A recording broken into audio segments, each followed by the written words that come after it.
Thank you very much, gentlemen. Good cast on the day. I am sitting here with Airwax. First of all, congratulations on your first 2-0 of summer.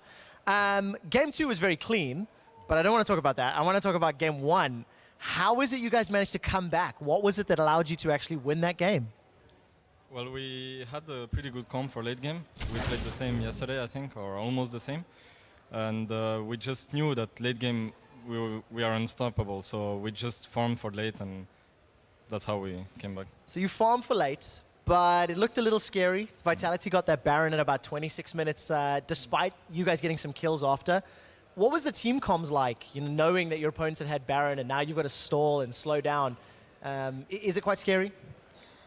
It wasn't scary because we had good late game champion. That's why we weren't scared. Like, we knew that we were going to win late game, so we weren't scared at all. I think we were confident. It definitely showed through. You guys held your nerve, won the game. You've done that a lot already in summer. We've said it on the caster desk a few times that Roccat are not particularly good in the early game. Is that something that you think is a fair assessment of the team? Yeah, I agree, totally. My level right now is not the best, and that's probably why we don't have the greatest early game right now. If I catch up, I think we can be the best team in EU. That's a really good, honest statement if you can catch up. So if it's, sort of on you, how is the rest of the team performing? I asked a question just before we came on about how you guys adapt to a new patch. A lot more change in everyone else's lanes. So how is it that Roccat approached 6.11 coming into this week? We just had a team meeting, talked about the nerfs, Vladimir, Swain, etc. And we just tried in scrims, and it went pretty well with the champions we played, and that's why we played them. Well, it seems to work out for you guys. Congratulations on the victory. Sitting pretty comfortable now in the standings. You just made a statement, if you can improve your level, you feel you can be the best in Europe. What's your opinion on the overall strength of teams in Europe? Because you've seen some mixed results over the last 2 weeks of games. I think EU is not good at all at the moment. Ooh, do you want to expand a little bit on that one? Why not? I think except G2 and Fnatic, the rest is not really good right now. Okay, well, listen, you said it yourself. If you can improve your level, maybe you can also step up for Roccat. Look, congratulations on the win. Congratulations on the 2-0, and we'll send you back to your team in a moment. For now, we're going to head back over to the casters to round up the player of the game. Thank you very much, QuickShot, and that was a bold statement coming out there. It's also a beautiful transition, swooping. It was, yes. Great camera work. Here we are. But we are back for player of the game, and drum roll, it's going to be Steelback. Yeah, it's going to be Steelback again. I kind of just want to keep touching on what we talked about there, though, about just Europe not being good right now. I think we need to delve a little bit deeper into that statement. I had this discussion earlier with Deficio too. Europe generally doesn't do well at starter splits. Also, a lot of these teams over in North America that are being praised right now, or NA over EU, had a long, not excessive, just intensive boot camps over in Korea, for example. So that means they're not really working on the same basics that Europe's working on right now. Let it be no excuse. I think European teams should have made those boot camps as well.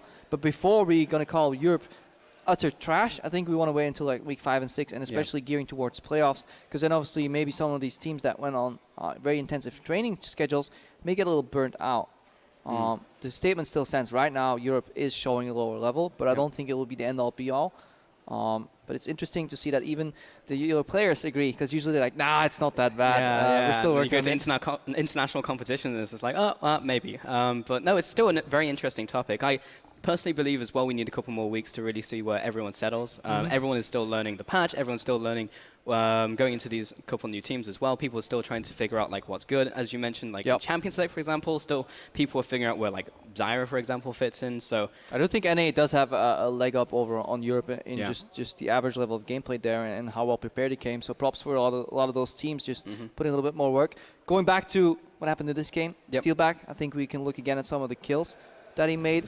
And this was one of the examples of how Vitality also lost, the setup. Just didn't quite get the double connect there on the Q. And then Steelback swoops in. Guess what? He's untouched.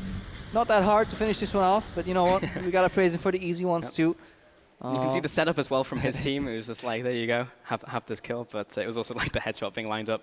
But I think the other fights as well kind of demonstrated that point. It was pretty much what we were talking in game 1. It was pretty much the same story, and it was almost the same composition where team was setting him up, and he was just knocking them down one by Yeah, one. he was knocking the pins down, but for this game, it was mostly Vitality, I think, just failing to play to their composition strength and maybe slightly being outdrafted, but I think the draft relied very heavily on to getting a 2v2, getting the Bard earlier in the game, because imagine if Kasing could start practicing these Tempered Fate Qs a little earlier in the game.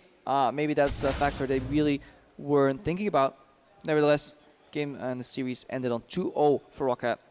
Yeah, definitely felt they were a little lacking in that game. But either way, while Roccat and Vitality are done for the week, there's more LCS coming your way in just a few minutes. It's Giants versus Unicorns of Love, so stay with us. Because we're staying. We're staying. Yeah, we're not going anywhere.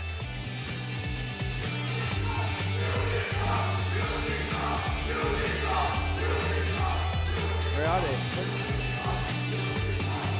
He's batted away to that tower. Alex is going to surely fall.